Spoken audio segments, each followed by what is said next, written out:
Nii, et enne kui läheme planeeritud diskussiooni osa juurde, siis Praxis on palunud mul kommenteerida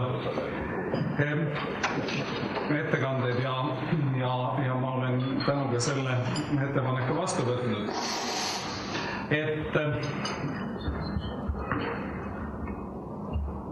Siin on täna olnud selline nagu balansseerimine optimistlikumate toonide ja pessimistlikumate toonide vahel ja mina olen kahtlematult ka inimene, kes pigem kaldub optimismi, võimalik, et see mõnikord on ka natukene põhjendamatu. Aga nii nagu Ene-Margitit on häirinud mõned sellised rasvased pealkirjad, pean ka mina tunnistama, et mind on häirinud see katastroofi retoorika esiletõusmine ja sõnavõtud ja tugevad väited sellel teemal, et Eesti pensionisüsteem ei ole jätkusuutlik, et ees ootab pankrott ja mitmed tähtsad lugupeetud inimesed on võtnud sõnu suhu, et sellisel kujul see süsteem ei saa jätkuda, et on aja küsimus, millal see peab otsad kokku tõmbama. Ja võimalik, et see katastroofi retoorika on kuidagi moodi ka teatud funktsionaalse tähendusega, et ta ehk ergutab inimesi tegutsema, aga teiselt poolt olen ma mures, et võib-olla osad inimesed võtavad seda nagu liiga tõsiselt ja see lihtsalt külvab mingit paanikaid. Ja mina olen pigem lahendusi otsiv inimene ja keeldun uskumast seda, et miks peaks pensionisüsteem nagu ühe suure pauguga mingisugusel ajahetkel lõpetama. On päris selge see, loomulikult, et vaadates neid arenguid, millele Ene-Margit Tiit osutas ja millele ka Andres oma slaididel viitas, et rahvastiku vananemise olukorras kõik ei saa jätkuda päris täpselt nii, nagu see seni nii on olnud. Aga teiselt poolt me ei saaks nagu seda rahvastiku vananemist käsitleda ka mingi sellise metafüüsilisena, mis siis kuidagi moodi on mingi üleloomulik jõud, mis kogu selle süsteemi ühel hetkel pea peale keerab. Ja tõenäoliselt kasulikum oleks siiski natukene lahutada see probleem algkomponentideks ja vaadata seda, et mis siis siin täpsemalt see probleem on ja kuidas neid erinevaid aspekte lahendada. Ligikaudu pool, jämeda hinnanguga, ligikaudu pool rahvastiku vananemise probleemist on seotud sellega, millele Kaarel Tarand õigesti viitas, see on eluea kasv. Ja tundub nagu väga loogiline ju see, et kui inimesed elavad kauem, et siis selle kauema elamise lisakoormuse ka kannavad need inimesed ise. Ja küsimus on siis selles, et kuhu need lisaaastad, kuhu need täiendavad eluaastad lähevad. Selge on see, et see ei saa minna ainult pensionipõlve pikenemisse. Ja õigupoolest on kaks varianti, mida analüüsida. Esimene variant on see, et pensionipõlve pikkus ei muutu. Pensionipõlve keskmine pikkus ei muutu ja lisaaastad lähevad töötamisse. Ja teine variant, mida analüüsida tasub, on siis see, et pensioni saamise ja töötamise aastate suhe ei muutu. Ehk need lisaeluaastad jagunevad lihtsalt proportsionaalselt töötamise aastate ja pensioni saamise aastate vahel ära. Ja lihtsalt öeldes, et kogu müstika, et kogu probleem ja kogu lahendus. Et me saame analüüsida kahte alternatiivi. Tõsi, küsimus on siis selles, et kuidas see kohanemine toimub. Kas see kohanemine toimub ühekordsete poliitiliste aktsioonidega, ühekordsete suure kisa ja käraga, millega valitsus tõstab, Riigikogu tõstab seaduses pensioniiga, või kui me näeme, et see oodatava elu ja kasv on pikk ja pidev, et siis ka see kohanemine on pikk ja pidev. Ja et on teatud mõttes nagu reeglitesse sisse kirjutatud see, et koos oodatava elu ja ka muutub siis töötamise ja pensioni saamise aastate proportsioon.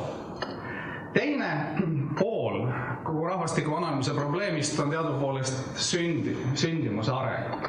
ja migratsioon ja need koosmõjus, mis mõjutavad tööealise elanikkonna suurust. Ka siin võib samamoodi püstitada küsimuse, et kes siis peaks ja kuidas peaks kandma selle mõju? Ehk kuidas see nii-öelda koormus jagatakse või kes seda koormust kannab?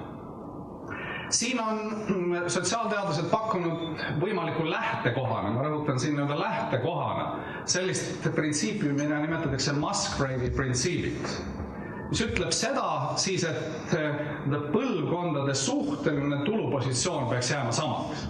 Ei saa jääda samaks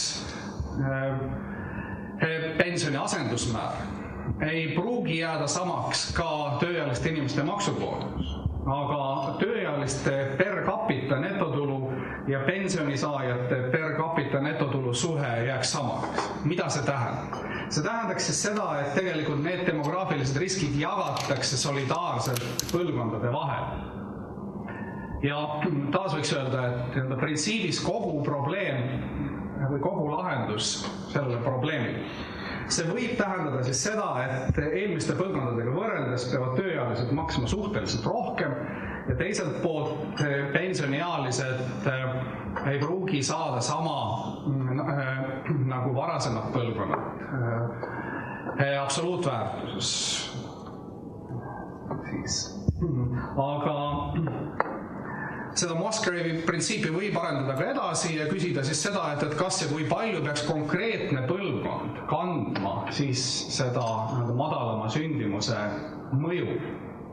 Tõsi, seda võib olla printsiibina, kõlab see suhteliselt lihtsalt, ja ta ongi lihtne, aga põlvkonna tasandile seda taandada selliseks arvutusvalemiks ei pruugi olla nii lihtne, sest nii nagu Ene-Margit ka siin viitas, meil on sellised kattuvad põlvkonnad ja kui suur tegelikult on siis ühe põlvkonna sündimus, ei ole nii lihtne mõõta.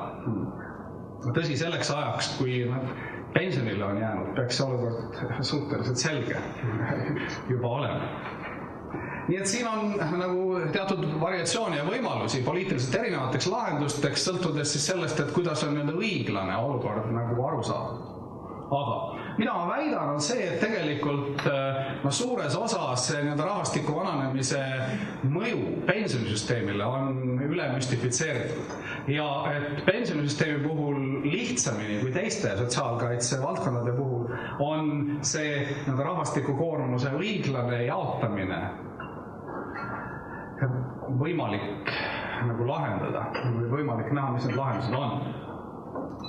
Keerulisem, ma möönan, võib olla see küsimus, nii nagu ka siin varasemad sõnavõtjad viitasid, tervishoiu ja hoolekandeteenuste puhul. Veidi tahaks kommenteerida ka teisi teemasid, mida Andres ja Ene-Margit siin esile tõid. Et millele Andres viitas on see, et sotsiaalkaitsekulude struktuur koos rahvastiku vananemisega muutub. Ja see on väga tõenäoline, väga selge. Meie omapärane olukord on see, et tegelikult selle sotsiaalkaitsesüsteemi sisest sellist paindlikkust on meil suhteliselt vähe, sellepärast, et kui võtame kokku vanaduse riski, terviseriski ja puude riski, siis nende valdkondade kogukulud on circa 85% kõikidest sotsiaalkaitsekuludest. Millele Andres küll viitas, on see, et laste arvelt kulud jäävad väiksemad, sellepärast just, et sünnitusikka seal 2040. aastakandis jõuavad taas väiksed põlvkonnad ja ka sünnib jälle sellel perioodil vähem lapsi. Nii et teatud sisemine paindlikkus on olemas, ehk et seda laste kui ka tööealisi inimesi on meil vähem, siis töötuse riski kulutused on eeldatavalt väiksed, aga nende valdkondade kulutase on ka praegu meil suhteliselt madal, nii et seda sisemist paindlikkust ei ole meil väga palju.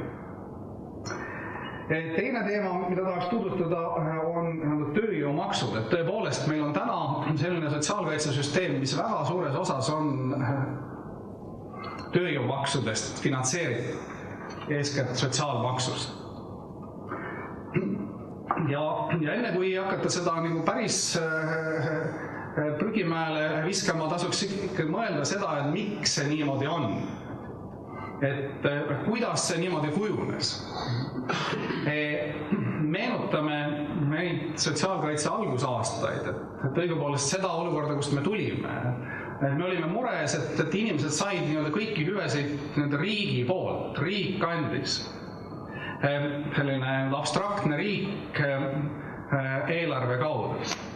Ja mure 90. aastate alguses ja keskpaik oli see, et kuidas ehitada seda motivatsiooni, et inimene ise tunneks muret, milline on tema sotsiaalne kaitse tulevikus.